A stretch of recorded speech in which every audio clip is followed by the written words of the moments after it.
Old school and retro bike ba ang hanap mo mga idol pero may pagka-moderno ang features at syempre higit sa lahat napakadaling imaneho na maaasahan mo for daily use at kahit long ride experience. Sakto ang motor na ibibida natin ngayon mga idol sa video na ito dahil sa forma nito na pang-retro, features na futuristic mga idol at very convenient and easy imaneho mga idol at wala ka na talagang hahanapin pa. Pero sulit nga ba ang motor na ito kung pang araw-araw mo gagamitin o pang forma lang ito? Alamin natin yan mga idol. Welcome to Haji Moto Vlogs and this is Yamaha Fazio 125, the new color variation. Let's go! At para magsagawa ng review at maghatid ng updated price regarding sa cash and installment nito ay lumipad ng aming team. Ako lang pala mga idol sa Masinloc, Zambales para mag-walkthrough dito sa isa sa mga best dealer ng motorsiklo na R-Cycle Supreme Bikes. Dito naman ay merong quality, durability at affordable at reasonable price para sa inyo na motor tulad ng Yamaha, Honda at iba pa. Para sa inquiry naman mga idol at katanungan, bisitahin nyo lang ang kanilang branch dito na matatagpuan sa address na Mercedes Street, North Poblacion, Masinloc, Zambales. At pwede nyo din kontakin sila sa cellphone number na 0910-313-8570 or 0917-133-6619 at siguradong aasikasuhin kayo ng mga nagpopogian at nagagandahang staff dito na sila Sir Jason Ebuenga, Ma'am Jasmine Joy Balvin at Sir Sherwin Umayam. Kaya ano pang hinihintay nyo mga idol? Sugod na at bumili na ng mura at dekalidad na motor dito. Laging tatandaan, motorcycle stream ang hanap, i-Supreme Bikes mo na yan. Ito ang classic and modern look design na si Fazio 125 at sa looks nga nito na very elegant, retro looks pero moderno ang features nito ay sino ba naman ang hindi mahuhumaling dito? Samahan mo pa na very sophisticated paint job and new color variation nito na dull blue solid sa Indonesia at dito naman sa Pilipinas ang tawag dito ay pastel blue. At sa kulay nga nito na ang sarap tignan at di nakakasawang pagmasdan ay talagang unique at ibang-iba ka talaga sa karamihan. Dahil sa disenyo at sa kulay nito na pangmalakasan talaga. Pero bukod sa kulay mga idol ay may iba pang natatangi ang motor na ito na siguradong di lang pang forma kung hindi mas makakatulong ito sa pang-araw-araw mong mga gawain. Simulan natin sa kanyang makina na merong kargadong 125cc engine displacement, single cylinder, single overhead cam, 4-stroke, and 2 valves na merong air-cooled para sa kanyang cooling system na gumagamit naman ng fuel injection para sa fuel system na may average na mileage na 45 to 48 km per liter. Automatic transmission naman ito na pwede sa kahit anong riders. At sa performance nito, ito ay merong maximum power na 8.3 horsepower at 6,500 RPM at peak of torque na 9.9 Nm at 6,500 RPM na kayang tumakbo sa bilis na 85 to 95 km per hour para sa kanyang top speed. Ang sukat naman ng makina nito para sa bore ay nasa 52.4 mm at stroke ay nasa 57.9 mm na may compression ratio na 11.0:1. At ngayon mga idol, dumako naman tayo sa pag-walkthrough nito para mas malaman natin kung may pakinabang ba talaga ang motor na ito sa atin batay sa features and other specs nito o pang-forma lang talaga. Let's go! Unahin natin dito sa harapan na may circle round oblong style ang headlight na pang-retro talaga na gumagamit ng split LED na mas safe ito lalo na sa gabi dahil sa positioning nito na nasa handlebar na sumusunod sa galaw na kung saan ka man liliko. Oblong din ang disenyo ng signal lights nito na gumagamit ng ordinary peanut bulb. Telescopic port naman ang suspension sa harap with single disc brake and single piston caliper. Sa kanyang braking system at black bags naman ang cashwheel nito na may sukat na gulong na 110/70-12 at ito po ay naka-tubeless na. Sa manubela naman ay merong naka-emboss na logo na Bluecor Hybrid dahil ito ay equipped ng Bluecor technology na mas mina-improve ang density, performance, acceleration, and power while reducing gas consumption. Kaya nga sabi ng Yamaha, more power, less fuel. Nasaktong-sakto sa mga daily use activity. Sa likod naman ay mas mahaba, mas malapad na taillight at signal lights para sa mas visible at mas safety lalo na sa katerikan ng araw. At ito ay may parehong gumagamit ng ordinary bulb and peanut bulb.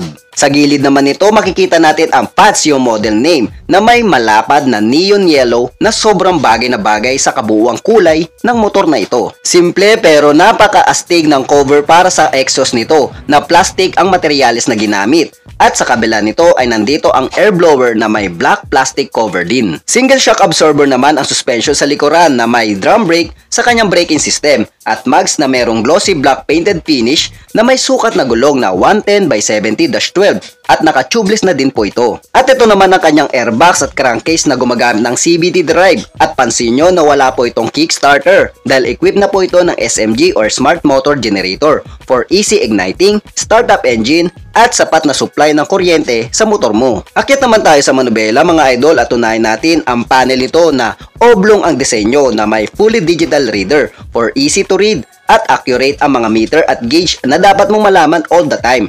At ito ay may iisang button for select and settings. Sa button and switches naman sa kanan ay merong high and low, turn lights at busina. Sa kaliwa ay merong stop and start button. Yes po mga idol, meron itong idling stop system na malaking tulong sa pag-reduce ng nasasayang na gasolina sa sandaling nakahinto ka sa malalang traffic. Meron pang hazard switch for emergency use at undecided turns ng rider. At last, meron itong electric start button. Dito pa rin sa kaliwa mga idol, nandito ang throttle control with brake lever sa unahan. At sa kanan, merong hand grip with brake lever sa likuran na may safety park lock button. Ang safety park lock button mga idol ay malaking tulong kung sakaling magpapark ka sa inclined or downhill road na kung saan hindi dadausdos ang motor mo sa sandaling ito ay nakapark. Ang maganda pa dito mga idol ay meron itong built-in Yamaha Connect na kung saan may tatlong application na siguradong makakatulong sa kapanatagan ng motor mo at ng may-ari. Una, meron itong maintenance check.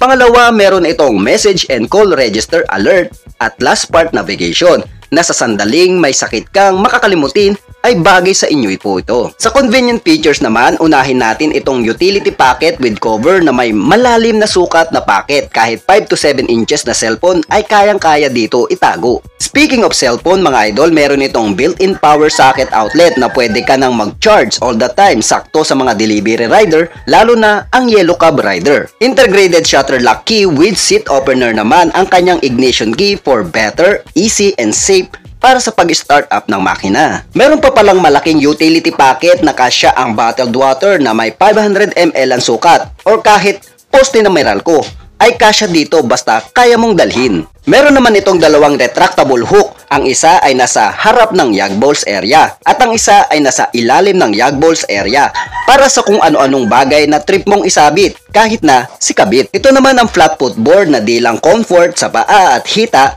ang dulot nito. Kung hindi, pwede din itong paglagyan ng excess baggage mo kahit karton, sako at iba pa dahil sa lawak nito. Para sa safety features naman, meron itong side stand kill switch na malaking tulong sa mga rider na atat magmaneho kahit nakababa pa ang side stand para maiwasan ang anumang aksidente dulot ng pagmamadali nyo. Malapad at makapal ang foam nito na sakto sa malalaking wet packs na merong dalawang texture na cover. Meron pang stitches, dagdag forma sa motor. Ang underseat compartment naman nito ay nasa 17 liters capacity. Napakalawak niyan mga idol. Pwedeng paglagyan ng importanteng bagay like half-face helmet, bag, TV, ref, sala, etc. At dito din makikita ang gas refiller nito na may magandang alulod para sa nasasayang na gasolina at ito ay may kapasidad na 5.1 liters fuel tank capacity. Pag-usapan naman natin ang kanyang body dimension kung pasok ito sa city driving at sa mga average height na Pinoy. Unahin natin ang kabuwang haba ay merong 1,820mm, lapad 685mm at ang taas ay nasa 1,125mm. Sakto for daily use, lalo na sa mga lugar na madalas ang traffic. Ang sitad naman nito ay nasa 750mm. Para sa reference nyo mga idol, nagbabalik si Lee Min Ho na merong height na 5'4" at kita nyo naman no problem sa kanya. Dapat ang dalawang paa niya. At si Lee Min Ho mga idol ay may timbang lamang na 58 kilo. Basic magmaniobra, mapa-reverse o forward man yan.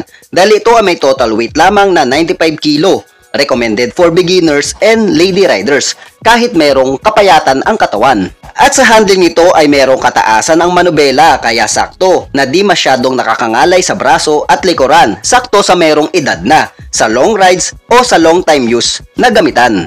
Okay mga idol, pag-usapan naman natin ang kanyang presyo with regard sa cash and installment nito.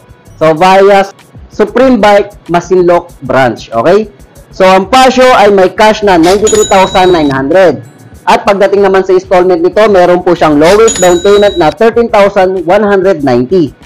And then pagdating naman sa kanyang monthly installment, meron siyang 3 years contract, nasa 4,353. And then 2 years monthly payment, meron po siyang 5,471. Pagdating naman sa 1 year, meron po siyang 8,902. At syempre kung maaga ka magbayad or on due date ka magbayad, meron po siyang rebate na 250 pesos. At pagdating naman sa kanyang previous mga idol, meron po siyang free helmet kung ikaw ay kukuha ng installment and cash.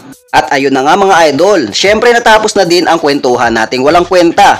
At ang masasabi ko lang ay all goods na pwede ang Fazio for daily use at di lang pamporma dahil sa mga features nito at specs ay solid din talaga. At kung trip mo naman na lagyan ito ng sidecar, ay bakit hindi? Basta trip mo yan mga idol, wala akong pakialam. Pera mo yan mga idol. Pero kung ikaw ang tatanungin mga idol, sulit ba talaga o hindi? Pamporma lang ba o hindi?